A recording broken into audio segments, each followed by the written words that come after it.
can't hear you. Your keys. For what?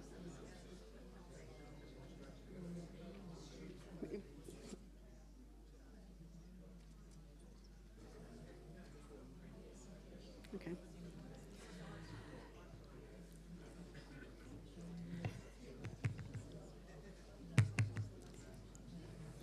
Welcome everyone. I think that we'll kick off now. Just before we start, like a bit of housekeeping. There's exits on either side, and you will also find the toilets by going out that way. If there's any sort of emergency, just follow me because I'll be the first one out the exit. I'd also like to acknowledge that we've gotten a lot of apologies. We're not going to go through the apologies, but we've had things like international flights delayed and various other things, people getting sick because they've been travelling and all the things that happen. So I just want to acknowledge them. And first of all, I'd like to thank you all for being here. And also we have Zoom participants today. So I also want to acknowledge that we do have people with us by Zoom. And in particular, I'd like to mention the representative from the embassy from Vietnam in Australia, Trang Le Thu, who is joining us for this event.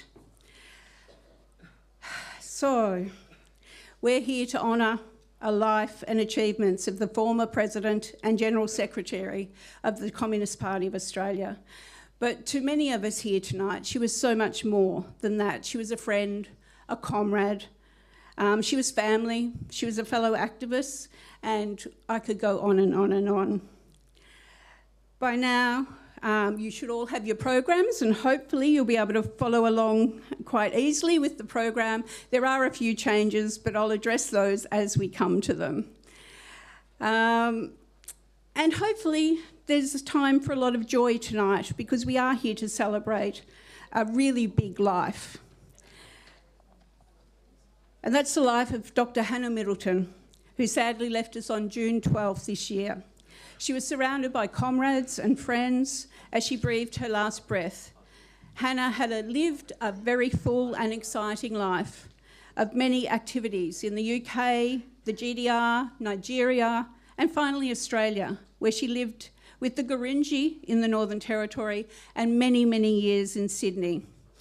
We can safely say that she took seriously Marx's injunction, the philosophers have only interpreted the world in various ways. The point is to change it. And I'm probably not clicking when I should be, so bear with me while I go through a few. Now, you'll see on your program that we were going to have an acknowledgement of country from Professor Brenda Croft, and she has got sick. She was doing some international travel, so I have to fill in for her for that acknowledgement. And so I would like to acknowledge that we're on the land of the Gadigal people of the Eora nation and pay my respects to elders past, present and emerging. I'd also like to recognise that sovereignty's never been ceded in this country, and it always was and it always will be Aboriginal land. To get going, I hope you enjoy this video that we have of Hannah's life.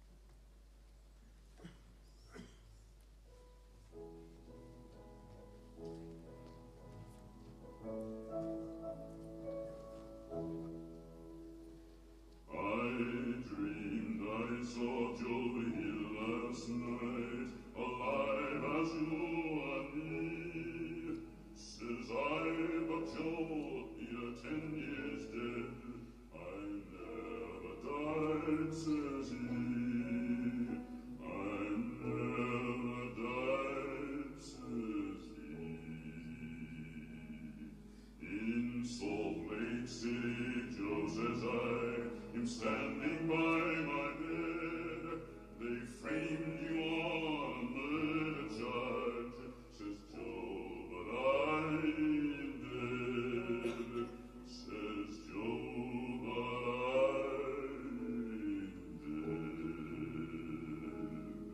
The copper bosses killed you, Joe, they shot you, Joe, says I.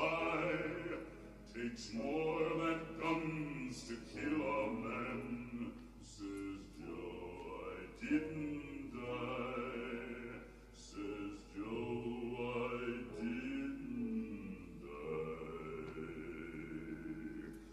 And standing there as big as life, and smiling with his eyes, says Joe, what they can never kill, went on to organize, went on to organize.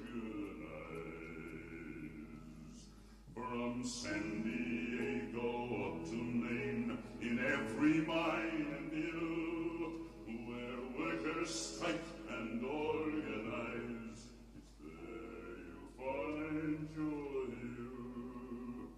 It's there you find your hill. I dreamed I saw Joe here last night, alive as you and me. Says I, but Joe, you're 10 years dead. I never died, says he. I never died, says he. I never died, says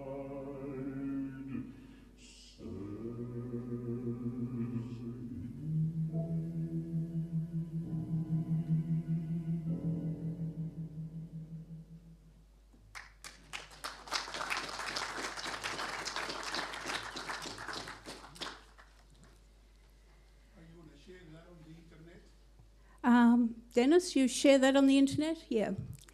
Thanks, Loudon. I mean, you can see from that little snapshot what a vibrant and strong life, a life that never stopped the struggle from an early age right through to the end.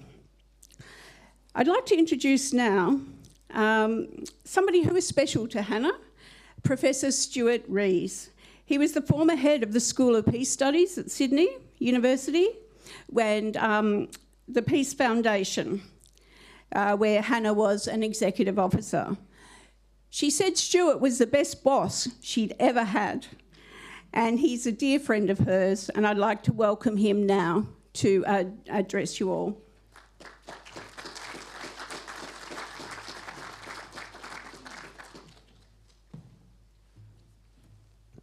Thank you very much. I thought I saw Hannah Middleton last night. Apropos Joe Hill. Not a great deal of difference. Look, I'm going to talk. I'm asked to speak for, I wanted 3 hours. I've been given 10 minutes, was it, Denis? And he's very strict. I'm just going to mention 3 things by way of speaking. One is about her commitment to collective interests. The second is her, what I would call her cosmopolitanism, her internationalism. And thirdly, I want to comment about her courage. But then I'm going to drift to a piece of poetry about Hannah. I think it's called The Comrade. And I'm going to finish up, and I've warned Denis about this, little satire about Denis as well, because he's been nominated as Best Supporting Actor. And and I didn't have chance, I've told Denis I didn't have chance to put it to music. I immediately think that Hannah's commitment to the collective interest of everybody was really what she carried all her life. Those were her principles, that was her language, that was her practice. She really followed that sort of principle that guided post-war reconstruction, which is about the dominance of altruism over egoism. That was Hannah to a T, whether it was a concern about public housing or nuclear disarmament or peace with justice in every possible context. Her support for refugees, her support for even a touch of human rights for the Indigenous people of Australia. It was always that collective interest. Her complete rejection of the principles of neoliberalism, which was if you don't take people over, you'll be taken over. She didn't believe any of that Margaret Thatcher, Ronald Reagan stuff for 1 minute. The second thing which became obvious from that wonderful film clip, is it going to the Cannes Festival, Denis, that clip?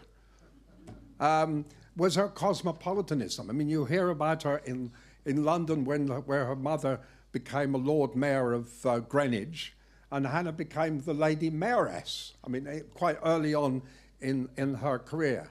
She spends time at the London School of Economics, or London School of Tropical Medicine and Hygiene. She goes to learn, to work in East Germany, goes to Humboldt University, finishes up for some reason or other, fascinated with the Hausa language, and goes to Nigeria, and eventually comes back to Australia. Incredibly cosmopolitan. She was always trespassing into uncertainty. Lots of people spend their lives desperately looking for certainty, the security of, I don't know what it is these days, allegedly a mortgage. But Hannah was always willing to push the boundaries. And you'll see that in the comments I'm going to make thirdly about the courage of Hannah. Courage, the ancients say, is the most cardinal virtue. It's what sticks every other quality together. It gives a sense of, they said, a sense of coherence to families, to households, and to communities. But the courage is not merely one particular trait. It was linked to, and in Hannah's case, completely to loyalty, to friendship, to solidarity. All those ingredients came together to express courage. And in addition, I remember the Icelandic sagas said about courage that there had to be a wry humour as well. That was another essential ingredient. And if you work with Hannah and spend time with her, she always had that beautiful wry humour. She was never up herself. She was frequently up the people who were unashamedly wanting to be greedy, wanting to be richer, wanting to be dismissive of vulnerable people and dismissive of human rights. But it was always that beautiful self-deprecating humour, without which it was difficult to have much insight into human rights, let alone into abuses of human rights. The point about satire, the satirical humour that was part of Hannah, that was part of the insight, part of the scholarship would derive from humour. She and I often shared the joke that when I lived and worked in the United States, I said if you had more satire, you wouldn't have capital punishment. They never really, American colleagues never really worked that one out, but it was the kind of zany, beautiful humour, and it was still there in the last courageous days when she decided that she couldn't live anymore, and she literally decided to die, to no longer take food or medicine. That, to me, took an enormous amount of courage from a completely selfless citizen. Anyway, the selflessness is often expressed better in poetry than in prose, and that's why I'm going to read a piece I wrote. I think it was at her. I think it was her 60th. Presumably, she had a 60th birthday, Denis. It's called "The Comrade." A selfless lover in the mould of those who know another's cause, she strides the streets with passion bold and spares herself without a pause. To think which values to protect, even when not being well, to which she says, "Oh, what the heck, my message always hard to sell. I'll just plough on with power of will for crucial goal equality, with which lifeblood can me succour still the chemistry of my party. Bureaucracy I cannot stand, those I.T. greying faces whose time wastes so across the land, yet could protest these spying bases. That US thirst for weaponry, which sends my soul around the bend, gives false sense of security, O God, I cannot comprehend. But faithful members sow the seed, develop all by treating well those who would not live by greed, who breathe old Karl's Das Kapital. In summer's heat or winter's snow, this London lass I'm proud to know, writing, speaking for mothers' plights on picket lines, on crowded nights. Injustice always does protest, ne'er fearing prospect of arrest. Her way to serve humanity through love and solidarity. Great lesson tribute I need send. What fun to count her comrade, friend. Now, this is the bit for which Denis has been nominated as Best Supporting Actor. And we just hope that the chemistry of Hollywood just doesn't get in the way when they discover that he was a member of the CPA. This is called, I promised Hannah I'd do something like this in her last hours in Prince Alfred. It's called Hannah's Farewell. They still will march, 'cause Denis does his best. Lone comrade now, dear Hannah, laid to rest, whose legacy remains in lifelong things. From Glebe they went, from there to Alice Springs. With goals to shame the violence of nations, by bus they reached those evil listening stations, which plot and plan to bomb the non-white races. So Hannah, Denis built their anti-bases. I pause to ask how two could act as one, just how these comrades seem to have such fun. Denis, a former priest, almost defrocked, while Hannah prayed to Lenin, you'd be shocked. Her politics displayed few claims to fuss. Equality, she said, was obvious. Did you like that? You want me to read that line again? No, I've lost what I'm going to say. While Denis in the trenches, not the pews, said even cautious Catholics might amuse. By being on a picket line at dawn in pissing rain, they might have felt forlorn. Yet courage showed the corporates cut to size. You can't the Sydney ferries privatise. Back home, their books and posters showed a flair for thoughts of justice, each in large armchair. No mansion theirs, but Luddites they remained, to speak of rights each joyfully sustained. While in the Peace Foundation, Hannah thrived. The humour and the goals she kept alive. With honesty delightful, there's no bluffing. When I discovered that she was diabetic, for diabetic Hannah, only half a muffin. Accumulation never was a goal. On national, international stage and role, appealing lines in every justice play, and how from housing rights to Hiroshima Day. But at the last, her courage still showed clear. I've no life left, said Hannah. Have no fear. I still advise, with Denis I'll confide, from far above I'll campaign by his side. No seance this, but Hannah's latest feat at this memorial event, she has agreed to speak. Unwrap your banners, everyone's and mine, and speak for justice, loud for Palestine. We were and are as one, you celebratory lot. Don't cry for me, but keep your outrage hot. The chapter still to run I thought of from my bed. Be communist by sharing with love and laughter, neither blue nor green nor neutral, always red.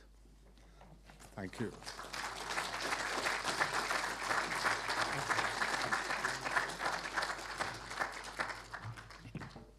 Thank you very much, Pete.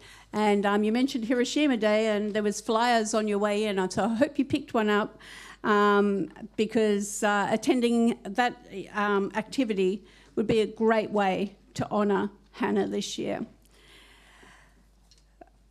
Now, just for a change of pace, and so get your voices ready, I'd like to welcome Margaret Walters and Mike Yates, Denis's brother-in-law, to the stage for some Pete Seeger songs, which was one of Hannah's favourites.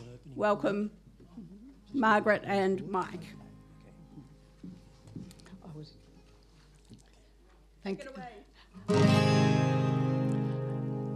Sorry, I was going to say a few words, but I didn't tell Mike.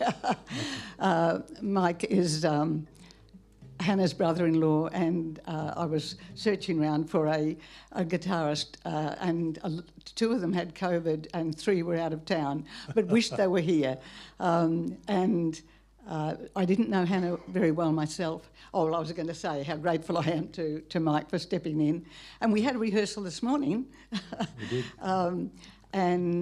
I didn't know Hannah well, but I used to go for decades to the Palm Sunday rallies and the Hiroshima Day and other rallies around the place, but just as a number to be counted, and I was in awe of the dedication that Hannah and Denis had.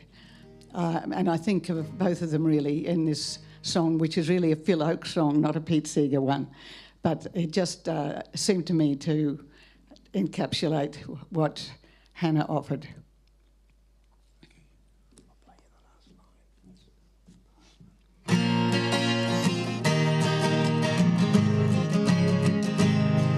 There's no place in this world where I'll belong when I'm gone. And I won't know the right from the wrong when I'm gone. And you won't hear me singing on this song when I'm gone. So I guess I'll have to do it while I'm here. And I won't feel the flowing of the time when I'm gone. All the pleasures of life will not be mine when I'm gone. My pen won't pour out a lyric line when I'm gone. So I guess I'll have to do it while I'm here. And I won't be running in the rain when I'm gone. And I can't suffer from the pain when I'm gone. Can't say who's to praise and who's to blame when I'm gone. So I guess I'll have to do it while I'm here. And I won't see the golden of the sun when I'm gone. All the mornings and the evenings will be one when I'm gone. Can't sing louder than the guns when I'm gone. So I guess I'll have to do it while I'm here. All my days won't be dances of delight when I'm gone. All the sands will have shifted from my sight when I'm gone. Can't add my name into the fight when I'm gone. So I guess I'll have to do it while I'm here. And I won't be laughing at the lies when I'm gone.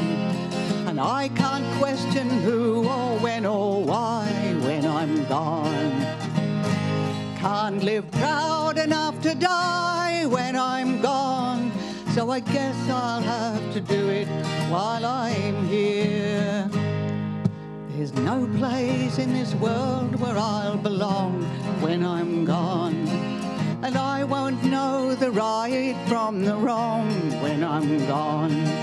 And you won't hear me singing on this song when I'm gone. So I guess I'll have to do it while I'm here. Yes, I guess I'll have to do it while I'm here. Feel right.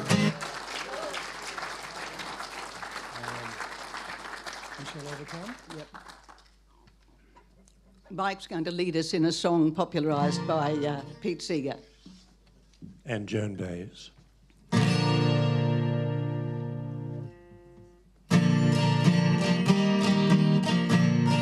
Please join in.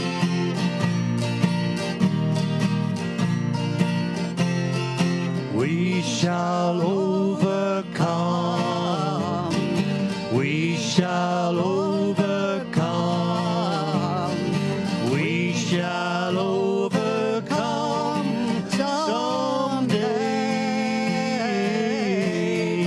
Oh, deep in my heart, I do believe we shall overcome. in hand. Sing with us. We'll walk hand in hand. We'll walk hand in hand. We'll walk hand in hand someday. Oh, deep in my heart, I do believe we shall overcome someday. We are not afraid. We are not afraid. We are not afraid. We are not afraid today.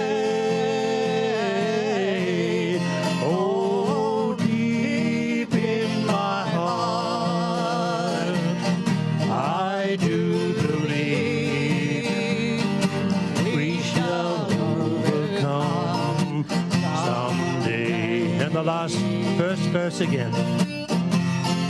We shall overcome. We shall overcome. We shall overcome someday. Oh, deep in my heart, I do believe we shall overcome someday.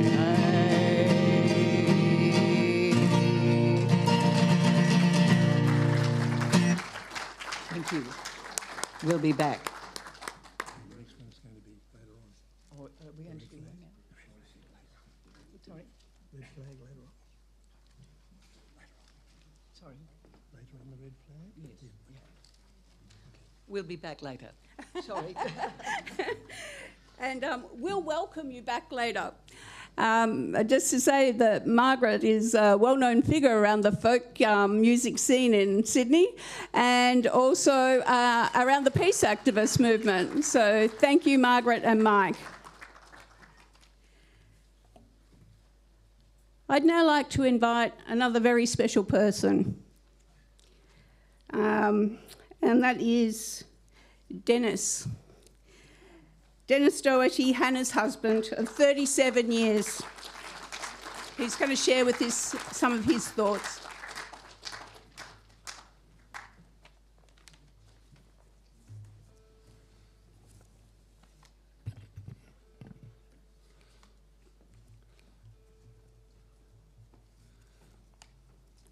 First of all, I would like to acknowledge the Aboriginal people whose land was stolen just as violently as the land of Palestine is being stolen today, the Gadigal people of the Eora Nation.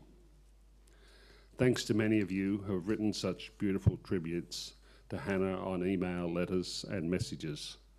I am the world's worst correspondent, so please accept this statement as a personal thank you to all those who have written. Let me read you some sentences from one correspondent. He wrote directly to Hannah.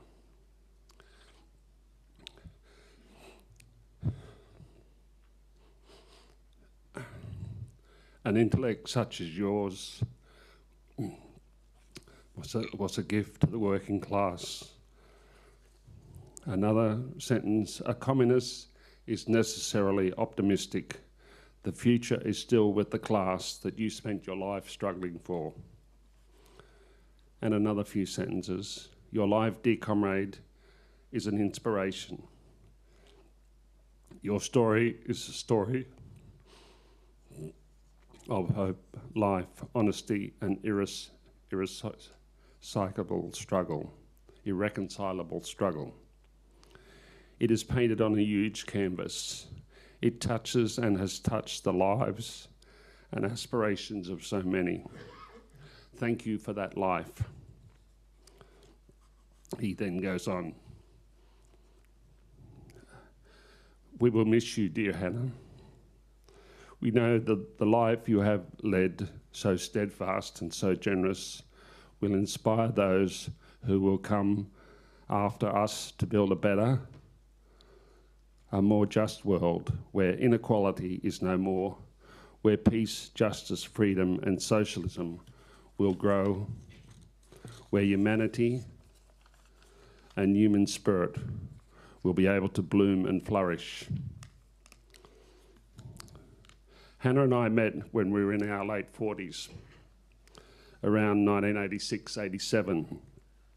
And as the saying goes, a lot of water had gone under the bridge, or these days, in climate change, gone over the bridge.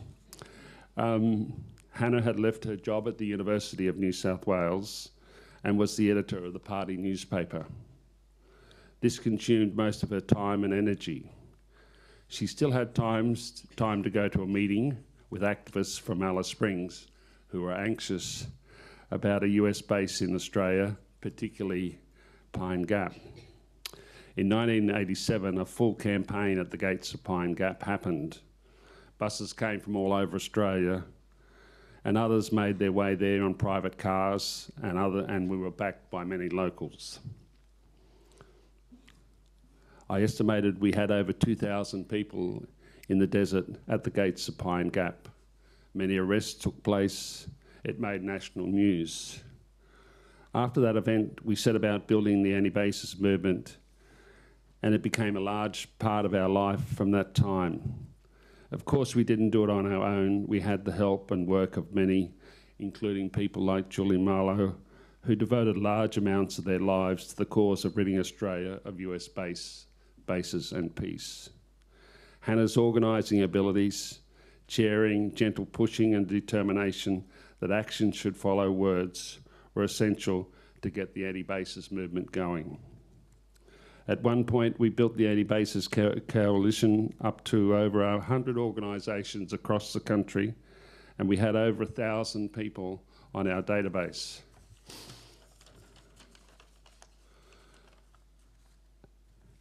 And of course, Hannah organised the Anti-Basis newsletter.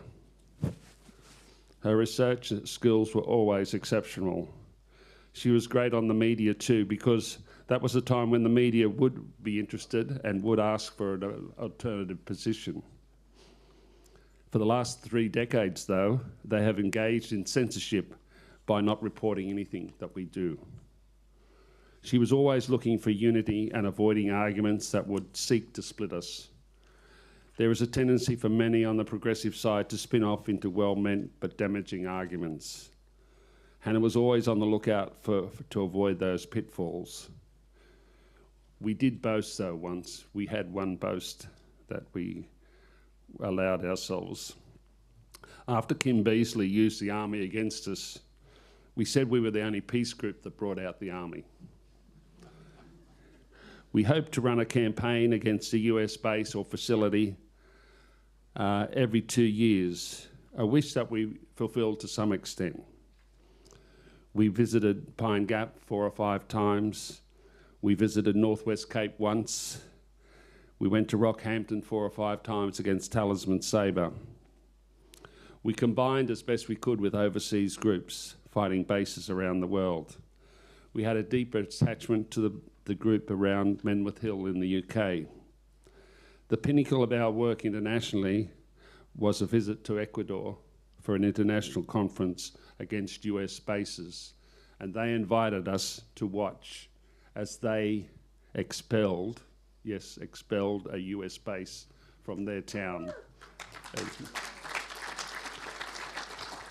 So it is possible to get rid of US bases. As major events took place internationally, we had to divert our attention to French testing, the arms trade affair at ADEX and so on. Hannah chaired huge protest meetings, and she led them through to make decisions on speakers and slogans and so on. She had to weather shouts of people calling out Stalinist, Stalinist, and other abuse. But she went through it all with her usual grace. She balances work with her ever-increasing roles in the Communist Party, editing the newspaper for the first few years, and she later moved on into the leadership roles in the party as President and General Secretary, In the party, she had to weather the morale-breaking event of the collapse of the Soviet Union, and she, along with others, directed party members to the issues here, where rampant capitalism was doing its usual business of exploitation and organising for war, or actually being at war. She insisted that branches be what she liked to call centres of political action. When she became General Secretary, she hammered home some of these points by doing an audit of the party to help it look at itself and assess how active it was and so on. In forming the local branch centred around Glebe, which we call the Port Jackson branch, she tried to put into action what she actually meant by centres of political action. She also contributed to the party's understanding of the issues around Aboriginal and First Nations issues. She wrote and published pamphlets on this issue, as well as collecting all the party documents that the party had written since 1920. She contributed massively to the party's understanding of climate change, which pamphlets such as Good Planets Are Hard to Find, Hot Earth and Fighting for the Future. As part of the party's involvement in the housing issue in Glebe, she wrote a pamphlet on housing. She was not able to complete one last pamphlet that was on her list, and that one was about the necessity of public housing. During her illness, she often expressed frustration that she was unable to get stuck into that project. After a time, and later in her working life, she felt that she'd become too isolated by working for the party full time. So she tried her job on her hand at on the open market. She started working with a lawyers group as a campaigner, which led her onto a job with the Asbestos Diseases Foundation and onto the job as executive director of the Sydney Peace Foundation, the job she loved. At the Asbestos Group, she commissioned large placards with large pictures of individuals with the sign over their faces saying, "Killed by asbestos." She did these jobs while keeping up her leadership in the party. Hannah, either through her peace work or her anthropology or her party work, was recognised internationally. She delivered addresses to the meetings of the Communist parties in Greece. On several occasions, she coordinated meetings of the Communist parties of Britain, US and Australia about AUKUS. She was known in the Pacific, in Guam, Philippines, Japan, South Korea. She was on the board of the Global Network Against Weapons and Nuclear Power in Space. Of course, she had a great love of Cuba and Venezuela and visited those places more than once. Locally, she was active, campaigning on several issues before alighting on the group Hands Off Glebe, and we began the newsletter, The Glebe Grapevine. Of course, Hannah did most of the writing of that newsletter. Workers at the Glebe Youth Service arrived just prior to Christmas and discovered that they had been locked out. They were informed that the building was unsafe and the building would be sold. A public meeting was held by the local member, Jamie Parker. After some discussion, someone said, "The commos will know what to do." Hannah needed no encouragement at the best of times. And within a short time, she was stationed outside the Glebe Youth Service every day for weeks. And each day she had people signing what she called a nasty Christmas card, which went something like, "Enjoy your holidays, Prue Goward." She was the Minister for Youth and Housing. "Enjoy your holidays, Prue Goward," while the youth at Glebe are prevented from enjoying theirs. And people signed those cards. Eventually, the government relented. Anna received awards, Balmain Woman of the Year, mentions in Parliament, recognition from the Latin American community here, numerous certificates of appreciation and so on. Her name is on the Board of Honour at the gates of the Addison Centre. She received the Donald Groom Fellowship from the Quakers, which she used to coordinate a tour of people from Guam, of Australia. Of course, we owe thanks to the many who supported and worked with her over the years. You have given her supreme joy and a sense of purpose. In her last letter, she wrote, "I wanted to say how much working and relaxing with you has meant to me and contributed to making the tapestry of my life so much more powerful and happy." In conclusion, I must pinch a sentence from a correspondent. Hannah's legacy reverberates far beyond any single campaign or moment. It lives in the movements she's nurtured, the people she mentored, and the vision of social justice and social change she helped clarify. It lives too in the standards she quietly set for thinking clearly, acting ethically, building solidarity, and believing always the world could be changed for the better. Thank you, everyone.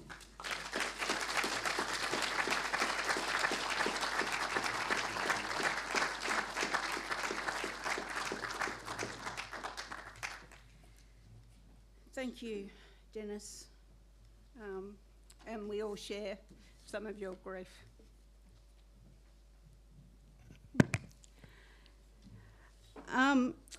We're going to watch a video now. It's a video of Hannah receiving one of those awards.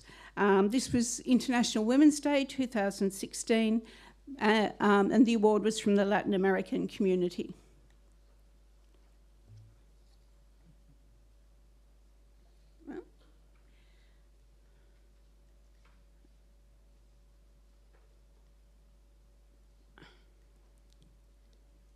Technical hitch. Maybe it's... I'll just flick through if you are patient with me, and I can maybe find it. It looks like it's in the wrong order somewhere.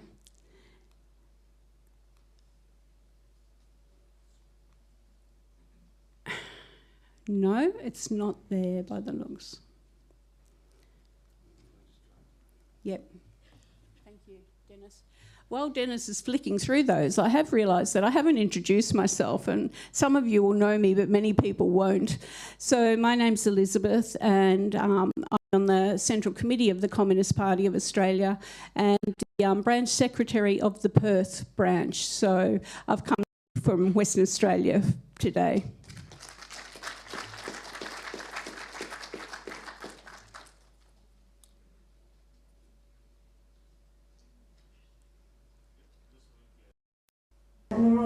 In South Australia in 1991. Thanks.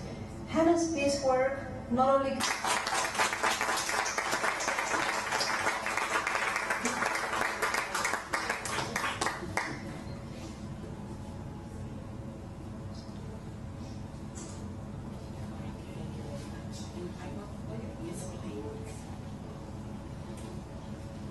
Thank you so much. I must start by acknowledging the traditional owners of the land on which we meet and say Aboriginal land always was, always will be. And I pay my respects to elders past and present, and my very great respects to Wiradjuri elder who is with us tonight. It's wonderful to have you here, to have an elder here, and to make this acknowledgement of your rights, because so often we make it, we mean it, but there isn't someone we can say it to directly, so that's very special. Thank you. I would like to say that I'm not standing here alone. None of us are just sort of us. We come from so much that's been given to us in our past. My parents, my mother was a Welsh woman. Her father was down the mines mining coal in the Rhondda Valley at the age of 14. My father was a Cornish man from the country of the hard-bitten seafarers in the cold North Atlantic. And the men, and sometimes the women who mined tin, in England even before the Romans came and conquered and colonized us. They taught me the importance of social justice and that it is necessary never to say it just in words, but to find ways to act for it.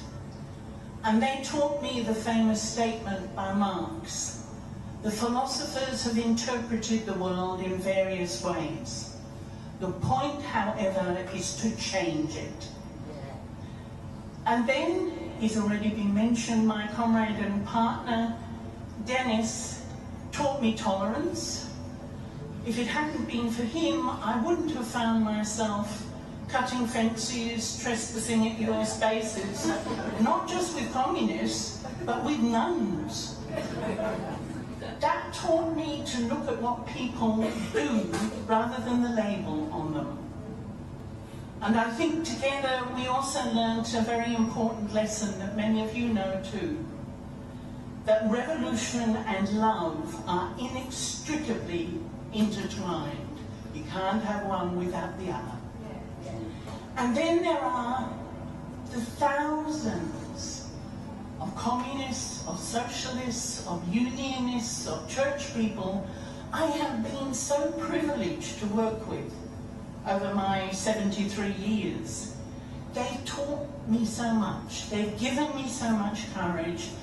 They have helped me to learn, to grow, and to go on acting, even when sometimes one feels, my God, we'll never get rid of these American bases, or some other campaign we're involved in, and you feel, you know, maybe the enemy is too big, and then you think of that statement, if you think you're small, remember being in a room with a mosquito.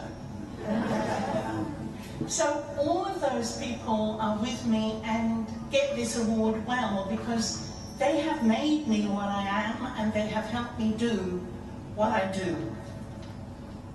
I want to end with a saying I heard about recently, which was apparently the favourite saying of Gisela Rubela, who was an activist, a teacher, a Chilean woman, who was murdered by CIA-trained thugs on International Women's Day. That was why I was initially particularly interested in her. But I heard about this saying and it touched me, and I wanted it to be the last thing I share with you, and I apologise for my pronunciation. Her favourite saying was, La mujer bonita es la que lucha. The beautiful woman is the one in struggle.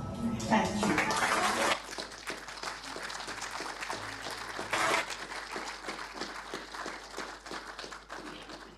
And very nice to hear us talking to us again. I'd like to introduce now Andrew Irving, the General Secretary of the Communist Party of Australia. Andrew worked with Hannah for a very long time, including while she was President and General Secretary. And I'd like to welcome Andrew to the stage to give an address.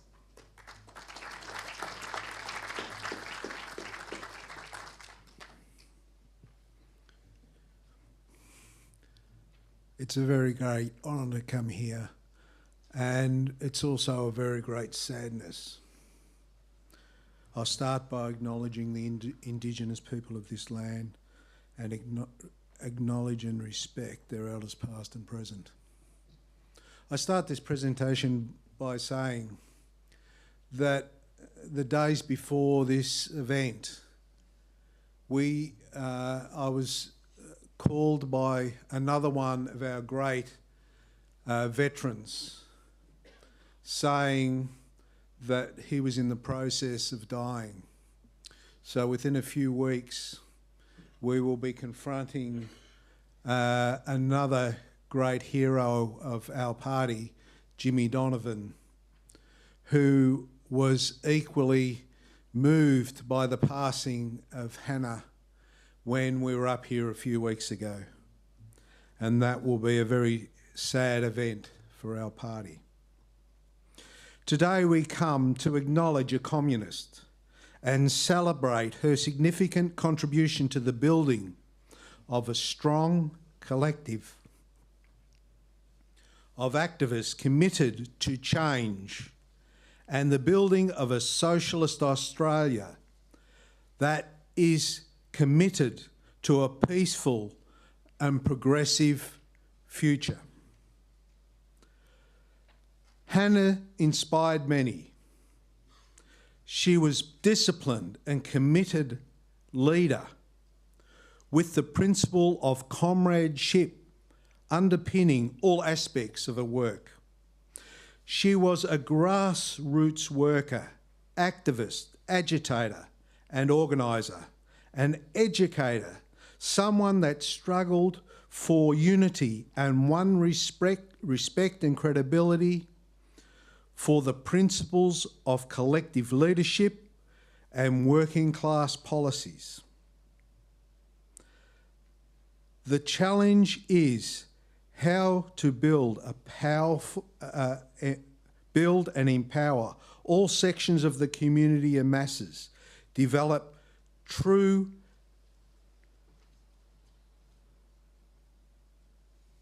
excuse me for a minute, provide true character of what is required to become to take the vanguard role, not by lecturing, but by the building the party work, by building party work in the community, by showing dedication, discipline, reliability, and setting achievable working class policies. Her legacy is expressed in the many papers, pamphlets, recordings, and presentation that comprehensively set out and detailed the political polemic on which on a number of subject areas, which were then drawn together and with the objective of planned, guided campaigns and actions. The policies without the practice is rhetoric. The workers and community are well aware of the illusion of progressive and utopian ideas. Our strength comes from the respect and credibility that comes from working together for practical and achievable policy outcomes. Day to day in the suburbs, unions, campaign movements, both nationally and internationally.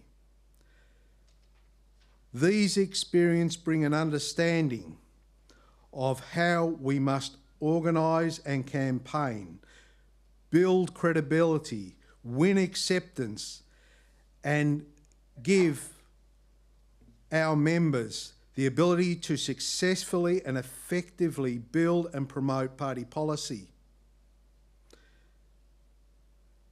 Guiding comrades in how they can achieve political power on the road to changing society and understanding of what must happen if the system is going to serve the people and not the few.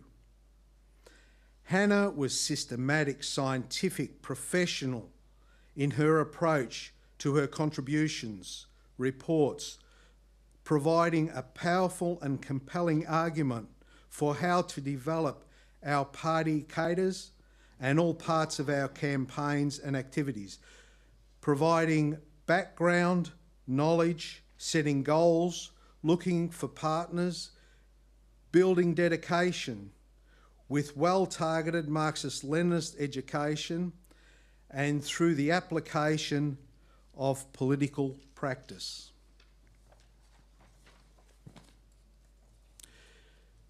She had recognition and standing in many movements here and in a number of progressive international movements and parties, particularly in the peace movement, including in our region. Today's memorial will be enhanced by some comrades from overseas. They will express only part of a much wider appreciation of Hannah's commitment to internationalism, unity, activity and campaigning. Despite her poor health and a heavy workload, even when sick and under treatment, she continued to prepare detailed and easily understood material for publication and presentation, articulating policies from a working class perspective with a communist agenda. It is easy to quote Hannah to show the clarity and depth of her understanding. I know at the funeral that Denis referred to some of Hannah's many works. Maybe this should be something the party can agree to do to show our appreciations for Hannah's significant contribution to party life and understanding. Maybe the compilation of her many contributions, recorded and written, into a collection of her works. Romina and I had the privilege on the day of Hannah's passing away to have a final visit, which was an honour and privilege. Many comrades did not have this opportunity. At this final meeting, the clarity and understanding and commitment to her life's work of activity, love of the people, an unreserved belief in the cause of socialism was undiminished. Despite Hannah's fading condition, her face and voice still radiated humour and the love of those around her, comrades and friends. I cannot forget the many nights at Hannah's and Denis's flat where I stayed on occasions, sitting in the envelope in the warmth of their comradeship, through many political discussions, was unforgettable, with, of course, the obligatory fine wine, olive, cheese and bread. Finally, I want to quote another message from another comrade, Warren Smith, who also wrote in response to Hannah's message. Your message comes as a shock and brought with it a deep, aching sadness. It stirred many memories and reflections on one of the most principled and brilliant comrades, communist thinkers of our time. First and foremost, I want to express my deep respect for your courage and bravery.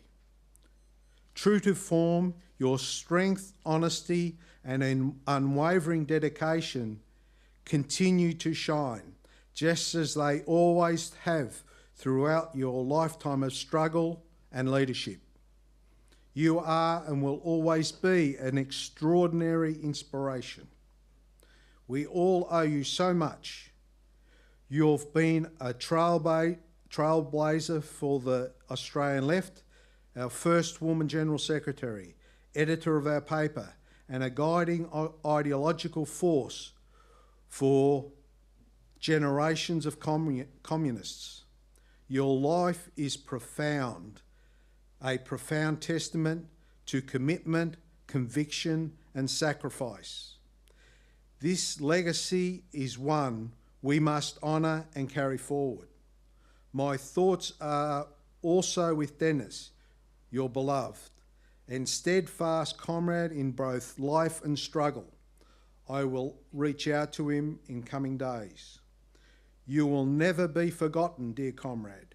We will honour you not only for all you have contributed, but because we hold a deep and enduring love, respect and admiration for you, for who you are and for everything you represent, the very best of humanity,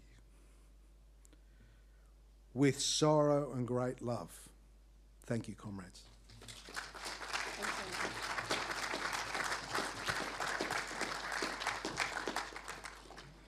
Thank you, Andrew. We're going to have another little musical break now, and I'd like to invite Margaret and Mike back up, and you can sing along again if you feel like it. I don't think you've got that option, whether you feel like it or not. It would be wonderful if you would join in.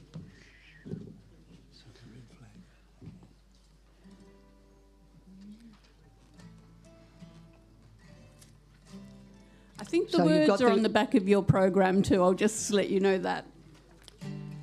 In very small print. In very small print.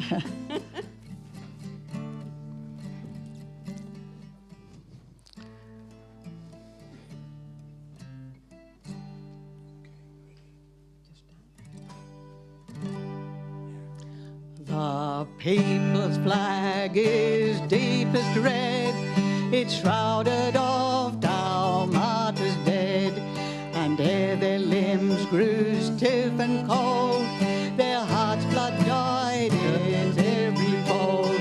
Then raised the scarlet banner high, within its shade we'll live and die. Though cowards flinch and traitors sneer, we'll keep the red flag flying here. It well recalls the triumphs past, it gives the hope of peace at last. The banner bright, the symbol plain of human right and human gain. Then raise the scarlet standard high, within its shade we'll live and die. Though cowards flinch and traitors sneer, we'll keep the red flag flying here. With heads uncovered swear we all to bear it onward till we fall. Come dungeons dark or gallows grim, this song shall be our parting hymn. Then raise the scarlet standard high, within its shade we'll live and die. Though cowards flinch and traitors sneer, we'll keep the red flag flying here.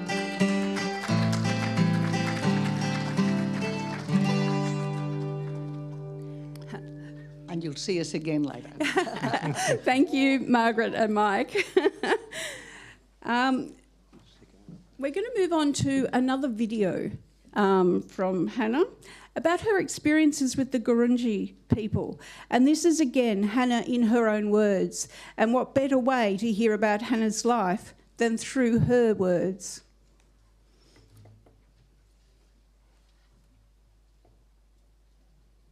Try and do is you're right, darling. We'll start with Hannah's recollections of her time there, even though you were involved before that, just so we can try and give Hannah some space first, and then hopefully she'll be able to hear the contributions of the others. Thank you for inviting me to share my memories. And I want to start by acknowledging that I am speaking from the land of the Gadigal people of the Eora nation. This is the other way, called Sydney. I pay my respects to their elders, past and present, and I acknowledge that this is Aboriginal land, always was, always will be. I went to Gadigal and spent a year there in 1970 to 71. It was a time of real ferment. You know, the trade unions were getting more and more aware of what was happening. The churches, the students were getting involved, and there was a situation in which it was clear many people were beginning to learn about land rights and the land rights campaign for the first time. Now, I'm not going to use any names out of respect, except for one, which everyone knows, and that is Vincent Lingiari, and I will speak his name. He was, at that time, getting more widely known, and remember, I was coming from Europe, so it was being heard even there. And I learnt over time that he was really a very great man. He was a leader who always consulted the elders and often the wider community. He was really a man of principle and great inner strength. He was a stern man who also loved a joke. He was implacable for the land, and yet he was very gentle and caring. He was an angry man who was always calm and very polite. Now, I got on a plane in Berlin. The wings were being sprayed with hot water so they didn't ice off, so we could still take off. There was a blizzard and it was -6 degrees.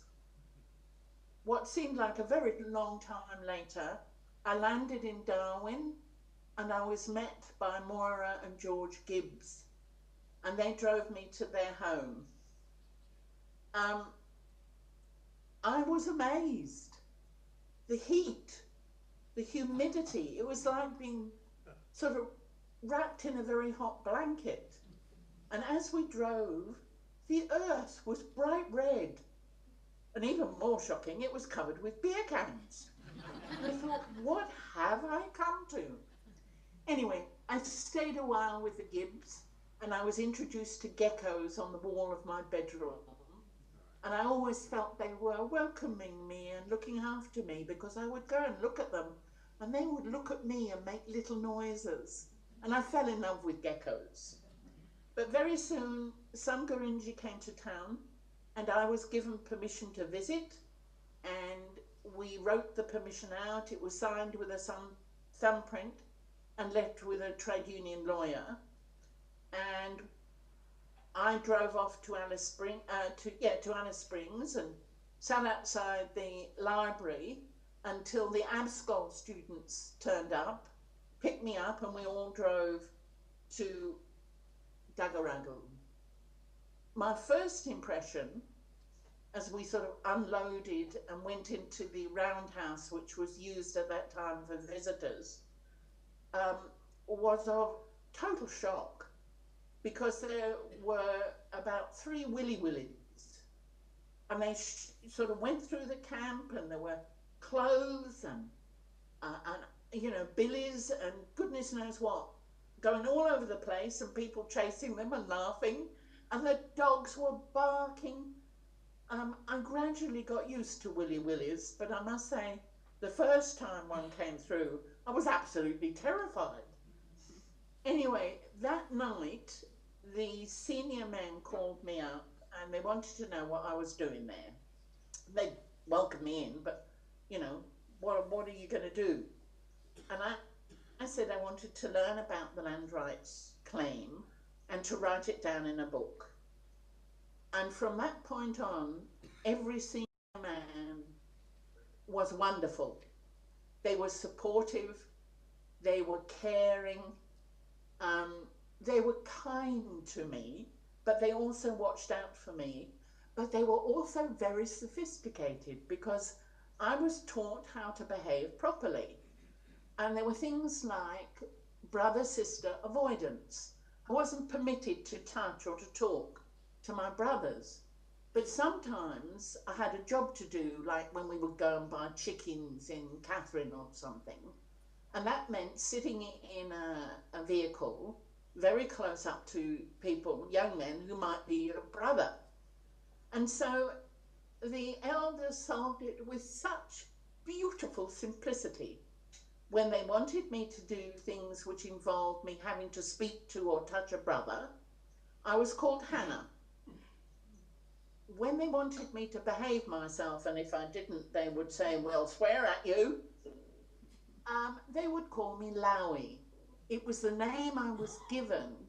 It was a very deep, quiet, black waterhole about a mile from the camp, and I loved it. I loved the place and its calm and its strength. And so I was called Lowie. So when they addressed me as Lowie, I had to behave myself Gurindji way. And it was such a simple, sophisticated way of making sure I did what I was told and wasn't too much of a nuisance. Because, of course, there I was, living in a camp in a situation I had never experienced as a European girl, city girl. And, you know, it was necessary to make sure I wasn't too much of a nuisance.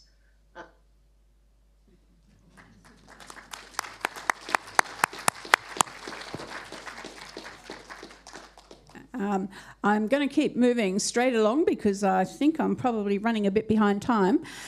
We were meant to have a short address by Professor Brenda Croft from the Gurindji, Nangari's skin sister to Hannah, but as I said before, she has been unwell. So I'd like to invite Sky from the City of Sydney branch, and she will read Brenda's contribution for us.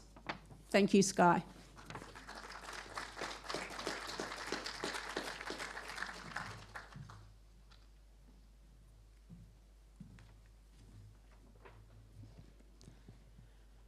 I first met Hannah Middleton Nangari around 2012, shortly after I started my PhD, working closely with my Gurindji family and community based at Kalkarinji and Dagaragu in the Victorian River region of the Northern Territory.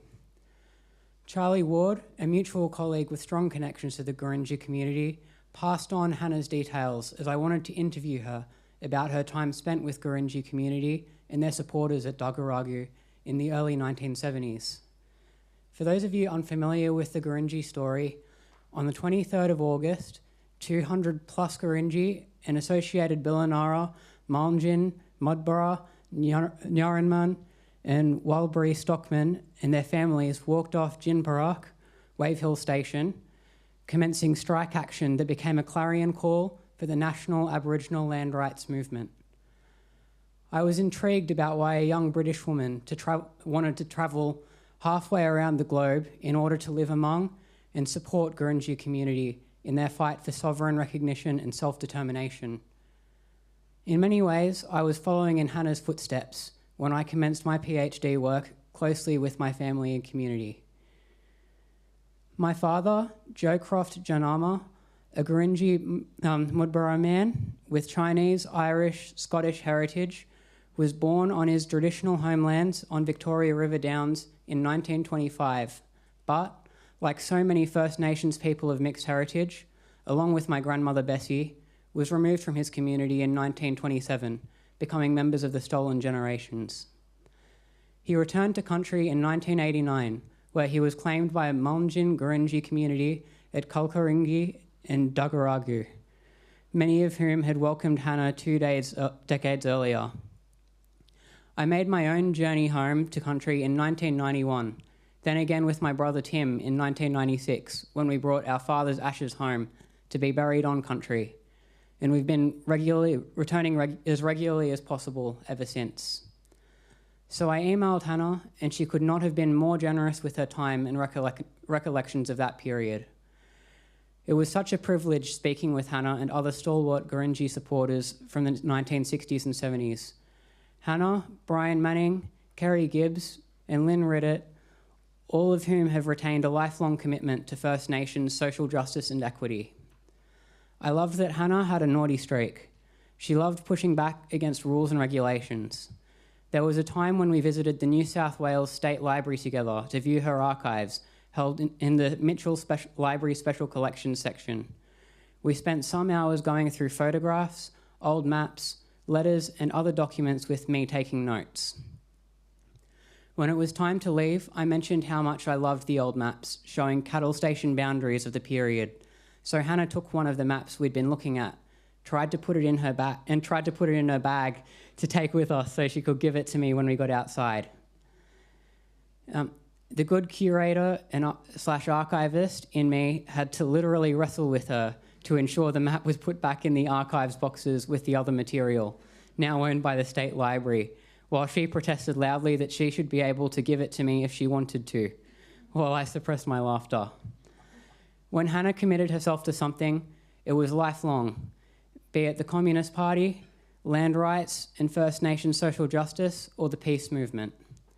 We not only shared the same Gurindji skin, Ngangari, making customary classificatory sisters, but friends and mentors. Among them were the late Kevin Cook, a Wandandian UN leader who was director of Tranby Aboriginal Cooperative College in Glebe for decades, and his partner Judy Chester, a staunch Wiradjuri activist, both of whom were like second parents to me.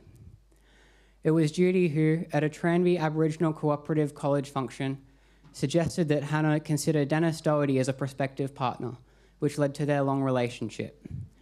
And it was Kevin who advised Hannah and Denis to fully commit their activism to the peace movement, which they did up to the day that Hannah passed.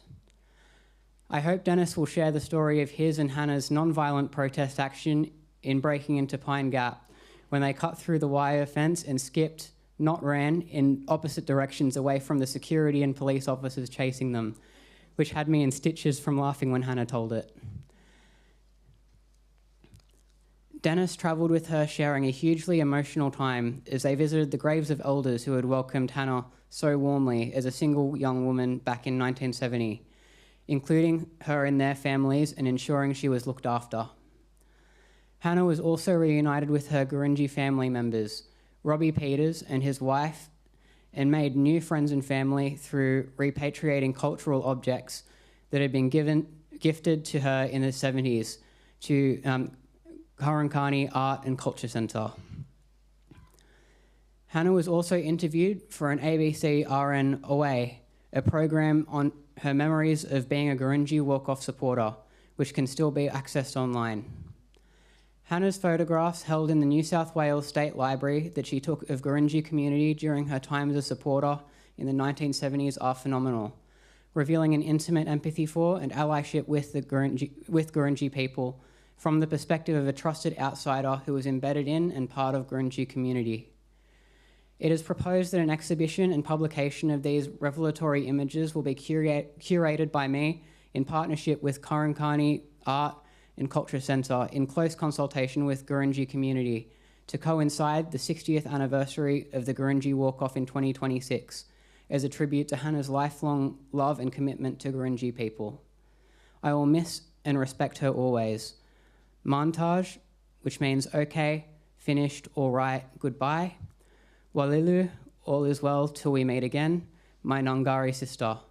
Wale.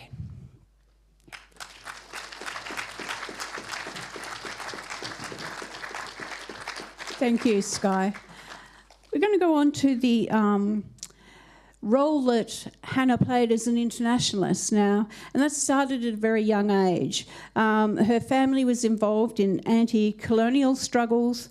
They supported the Black rights movement in the US, had a close relationship with Paul Robeson, and they struggled against the Jim Crow laws. And then, of course, once Hannah joined the party and in her position as General Secretary and President, she broadened out very much with her connections with people, one of those being with the Communist Party of Venezuela. Rob Griffiths, from the General Secretary of the British Communist Party, was hoping to send a video, but a few things didn't quite work out like that, so I'm going to invite now Trish to give an intervention about Hannah instead. Welcome, Trish.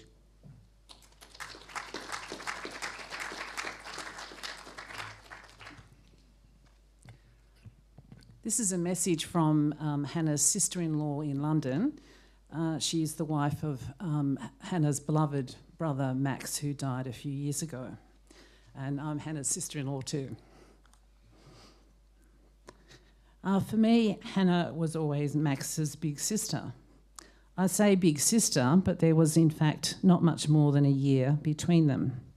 They were undoubtedly lucky children as they were raised by wonderful parents, loved and nourished by Peggy and Alex, who taught them to be interested in and care for others, and to feel a responsibility for the welfare of others, to recognise the life chances they had been given, and to do what they could to help anyone they encountered. I remember Max telling me that bedtime reading was more likely to be Karl Marx or John Donne than Winnie the Pooh, and they both grew up with a powerful sense of social responsibility and justice. Max told me that when bullied at school, Peggy took a stick and told them to break it in half, then gathered up a bunch of sticks and asked them to do the same. A beautiful lesson in collective power. They both grew up to be tough people, but truly sensitive to the needs of others and with a deep understanding that no man is an island. Hannah and Max grew up closely together, sharing the same life experiences in their early years. As they grew, they continued to be close, Hannah studying at SOAS and Max just down the road at St. Martin's. Of course, they developed their own friendships, but they continued to spend time with each other and were both actively involved in politics and regularly marched and protested together. Yes, this is Hannah. Oh, I think some of these photos have already gone. Hannah became the Mayoress of Greenwich at the tender age of 18, and there's a wonderful picture of her meeting the Queen Mother. Hannah dressed immaculately, complete with hat, court shoes, white gloves, with her CND badge defiantly pinned to her chest, packing a punch but with pure finesse. Of course, Hannah always did it with style. Hannah was a very beautiful woman, both inside and out. She was a very clever woman, and she knew exactly how to deploy her charm alongside her intellect to get exactly what she wanted. In a recent conversation with my sister-in-law, Pamela, we agreed that Hannah was simply a woman you didn't mess with. Truly intelligent, with the power to feel as well as think, and to carefully consider how she could contribute and bring clarity to a given situation. At the heart of all of Hannah's work has been a deep love for humanity and a desire to make the world a much better place for all. And we've heard this quote too today. The philosophers have only interpreted the world. The point, however, is to change it. Hannah never gave up the fight to make change for the good wherever she could. Hannah's passing is a significant loss to the world, but she has planted so many seeds of hope and courage. They will continue to live on in others and the work they do. I salute you, Hannah Middleton, for you are an extraordinary woman who will live on in our hearts.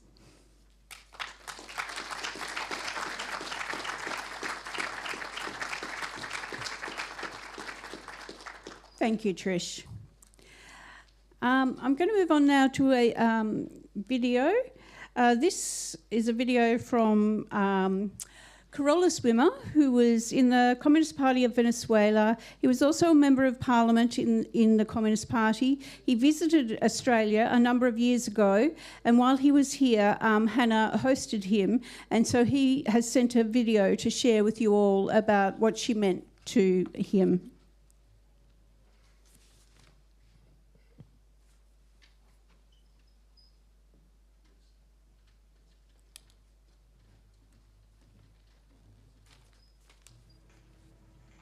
Dear comrades and friends, today we gather to remember and honor the life of Dr. Hannah Middleton. She was an exemplary communist militant and intellectualist who left an indelible mark on our lives, including in Venezuela.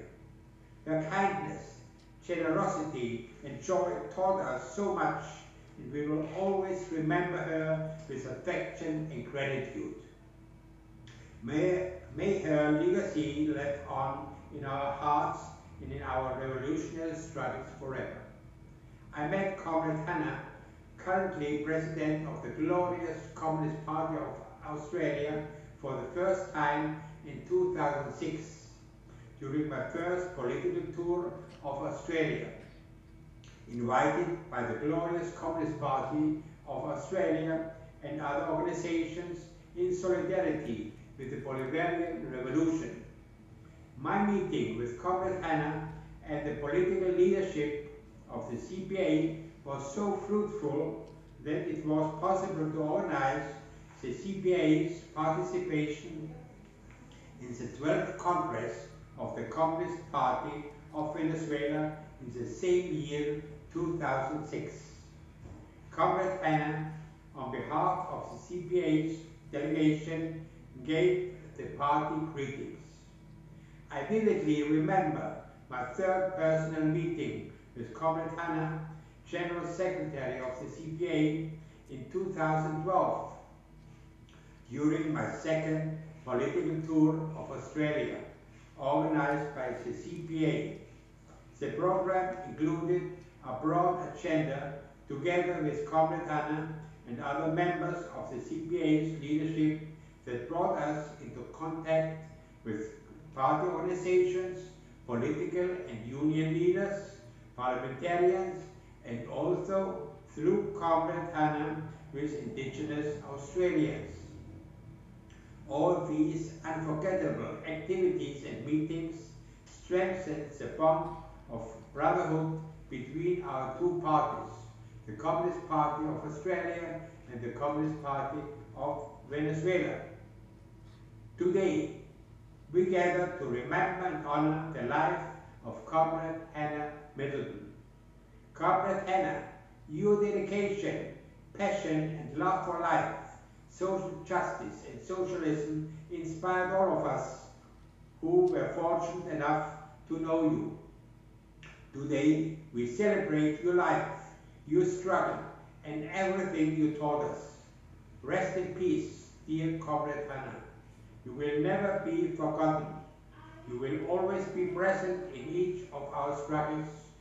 Long live Comrade Hannah.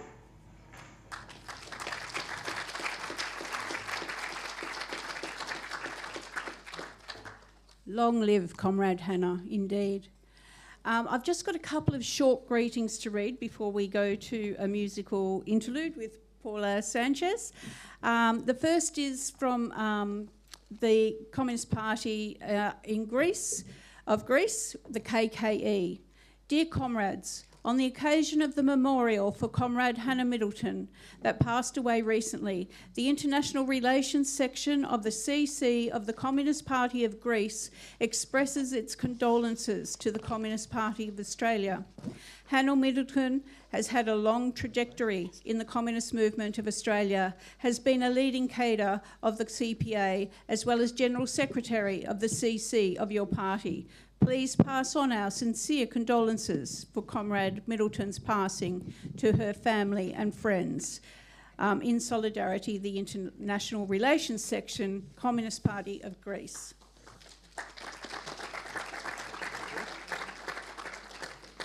And I also have a quick note here from the Embassy of Vietnam in Australia. Dear Vinnie, we are deeply saddened by the passing of Comrade Hannah Middleton. We would like to extend our sincerest condolences to the Communist Party of Australia. We confirm that Councillor Trang Le Thu from the Vietnam Embassy in Australia will be attending the memorial online. Regards, the Vietnam Embassy in Australia. I'd now like to invite Paula to take us away with some music. Thank you, Paula. Yeah, thank you.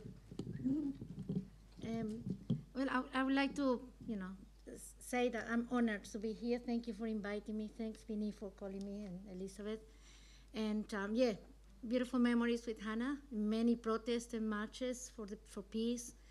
But also, I'd like to acknowledge the support over the many years to the Latin American community from the Australian Communist Party, to the Chilean community, especially I'm from Chile, And many of us came, and you are aware, after the 73 dictatorship, the military coup in Chile, we came and we got a lot of support from many, especially from the Australian Communist Party. We used the quarters for hunger strikes, we marched together, and many Australians supported us throughout the years.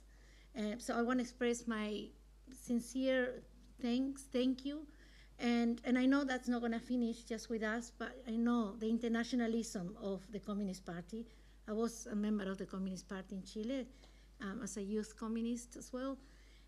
So thank you very much for the Communist Party. I bring a salute from the Chilean Communist Party. We have a couple of comrades here, that, one of the members also of the Australian Communist Party. So I bring a salute from them. I also bring a salute from the Socialist Alliance members. They also sent the condolences. There were some members at the funeral as well. So thank you for all your support. And I hope you can sing with me. So the first song is a song, I know Hannah loved Cuba as well. She quite often spoke about Cuba. And Che Guevara. So this song is about Che Guevara. Okay. So it's in Spanish, but you can sing the choir, Comandante Che Guevara.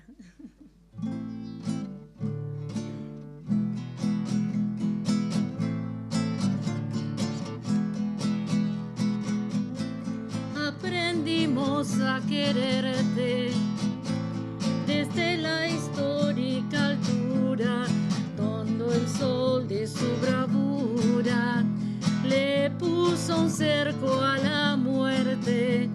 Aquí se queda la clara, la entrañable transparencia de tu querida presencia, comandante Che Guevara.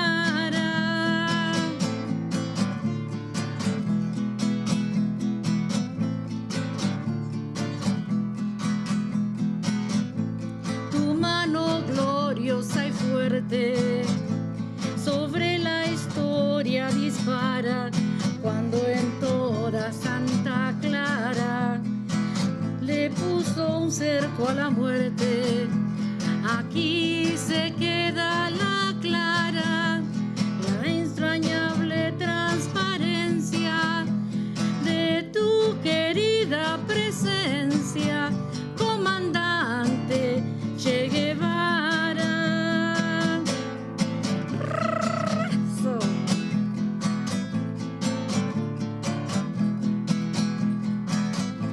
Vienes quemando la brisa con soles de primavera para plantar la bandera con la luz de tu sonrisa.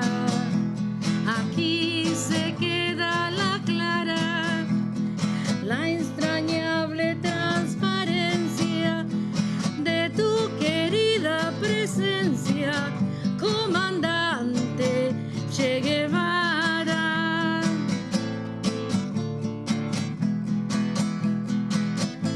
Tu amor revolucionario te conduce a nueva empresa, donde espera la firmeza de tu brazo libertario.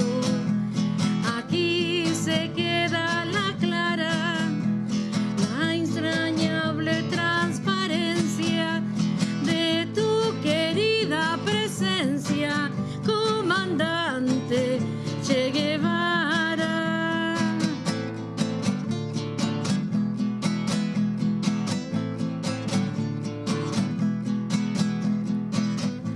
Seguiremos adelante, como junto a ti seguimos, y con Fidel te decimos, hasta siempre, comandante. Aquí se queda la clara, la entrañable transparencia de tu querida presencia, comandante Che Guevara.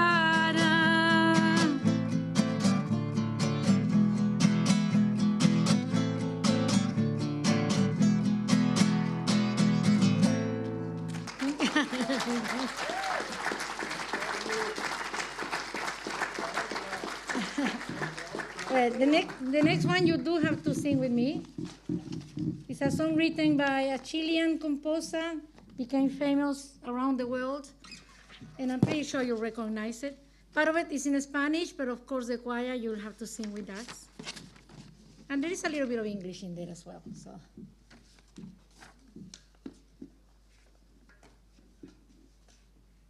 Oops.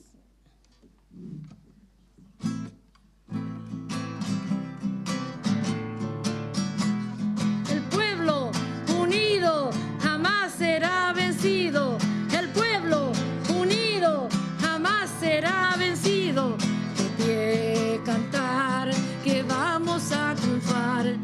Avanzan ya banderas de unidad y tú vendrás marchando junto a mí y así verás tu canto y tu bandera florecer. La luz de un rojo amanecer anuncian ya la vida que vendrá. De pie marchar, que el pueblo va a triunfar.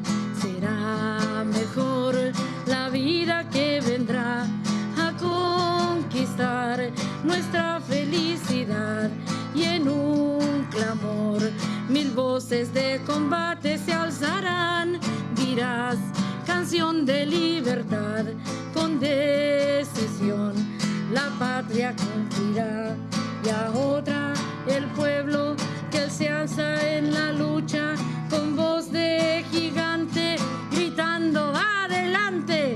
El pueblo unido jamás será vencido. The people united will never be defeated. La patria está forjando la unidad. De norte a sur se movilizará. Desde el salar ardiente y mineral al bosque austral, unidos en la lucha y el trabajo irán. La patria cubrirá su paso ya, anuncia el porvenir. De pie cantar que el pueblo va a triunfar. Millones ya imponen la unidad. De acero son valiente el batallón, sus manos van llevando la justicia y la razón. Mujer con fuego y con valor, ya estás aquí junto al trabajador. Y ahora el pueblo que se alza en la lucha con voz de gigante, gritando adelante. El pueblo unido jamás será vencido. El pueblo unido jamás será vencido. El pueblo unido jamás será vencido. The people united will never be defeated. The people united will never be defeated. Thank you very much. Thank you.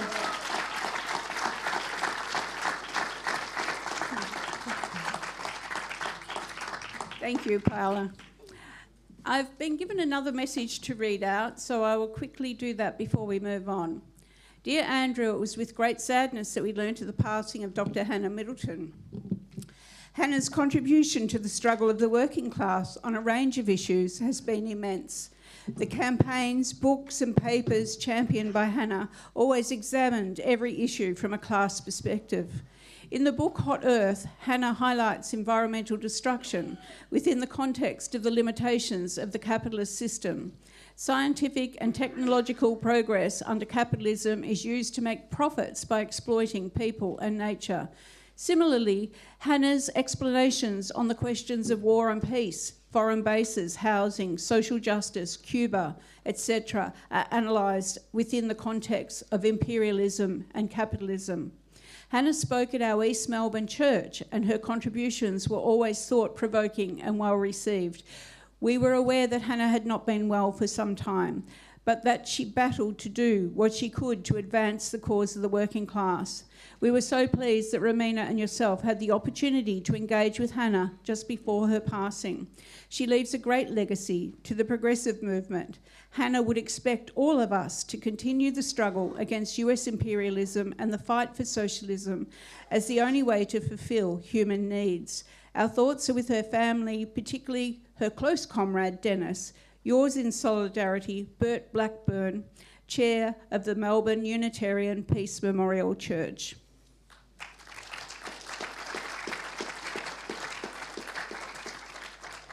We now have another brief musical interlude, which is a video from Ovidio Oriana, a member of the party from Brisbane.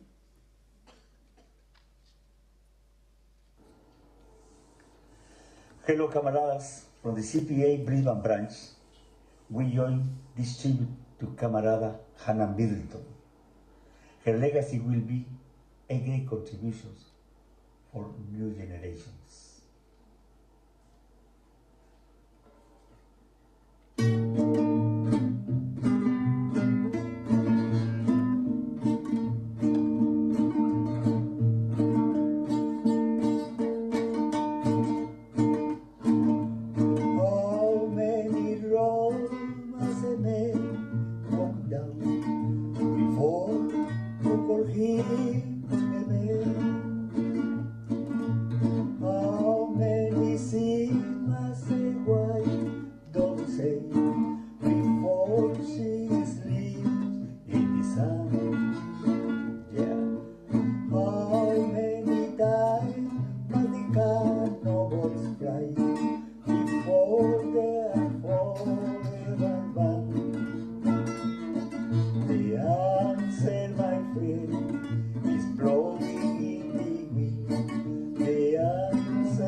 Long live camarada Hannah Middleton.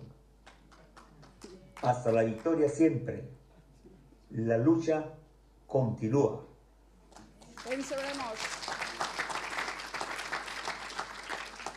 I'd now like to invite the National President of the Communist Party of Australia to the lectern to make an appeal. Thank you, Vinnie. Thank you. Yeah, thank you very much to everybody, all our brothers and sisters, comrades. Thank you to the friends from Latin America and all the singers. Mike, fantastic. It really is a way to celebrate the wonderful life of Hannah Middleton. And she would say, listen, it's not my funeral. It's my celebration of our wonderful life. And that's what we do. And when we come to these type of events, obviously we have to walk away with something to do. Otherwise, what we came for. And that is something that, as revolutionaries, when we take a break from capitalism and we try to do something about the life we're living, that I'm sure we don't enjoy. Because I'm sure that young people today, unable to buy a house, unable to find a decent job, trade unionists under attack, the environment, so many bloody things wrong in this planet. But we can take a break from capitalism and do something. I invite you to do a little something, a little revolution. And Hannah would say, listen, don't let them go without knowing what is coming up. And as you know, Hiroshima never again, 80 years in the dropping of the atomic bombs in Japanese cities of Hiroshima and Nagasaki. We can't allow this from happening again, and it is so close. The clock today is the closest ever been in the history since the last 80 years.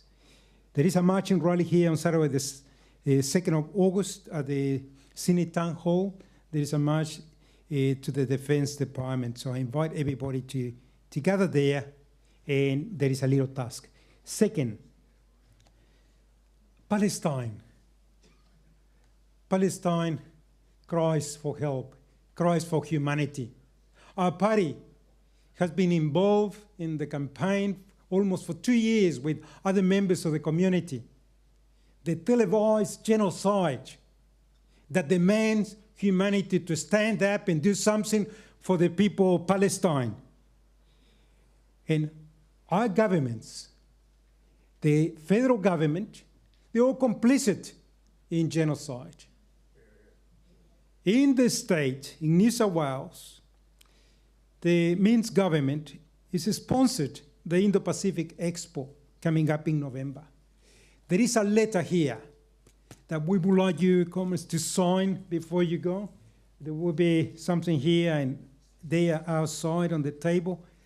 And demand these governments to stand up to imperialism, fascism, and Zionism that today they're destroying the planet, they're destroying humanity the way we do. And finally, Hannah would say, what about some donations for the party? And you know what? That's the reality. Revolutions are made by people like yourselves and myself. We don't get any sponsorship from multinational corporations. Revolutions are funded by the people.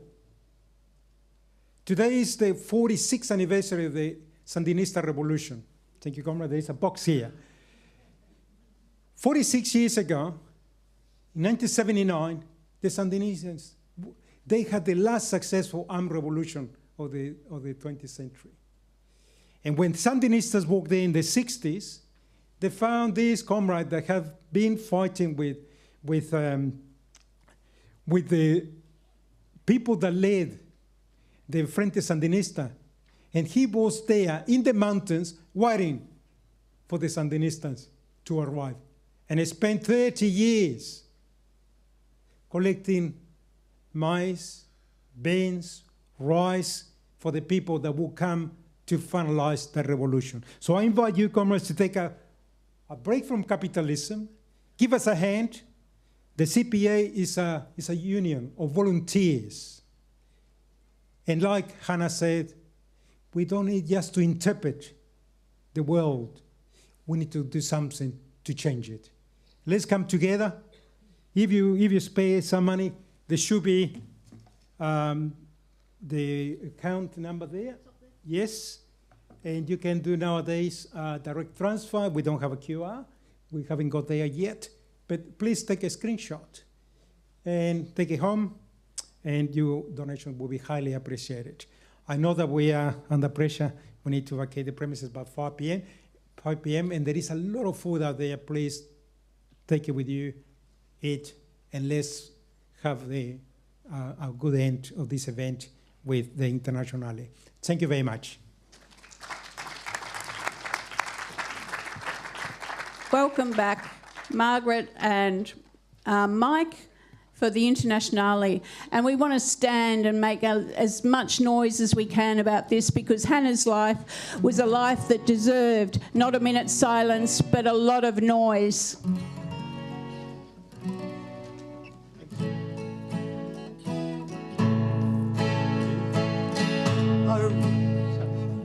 Sorry, I'll get the key properly. Ready? Go.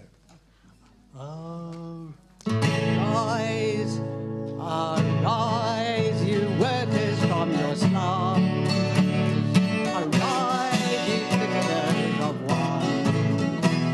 For reason in revolt now thunders, and at last ends the age of man. Away with all your superstitions, servile masses, arise, arise. We'll break and force the old traditions, spurn the blood to win the prize. And so comrades, come rally, and the last fight let us face. The Internationale unites the human race. And so comrades, come rally, and the last fight let us face. The Internationale unites the human race.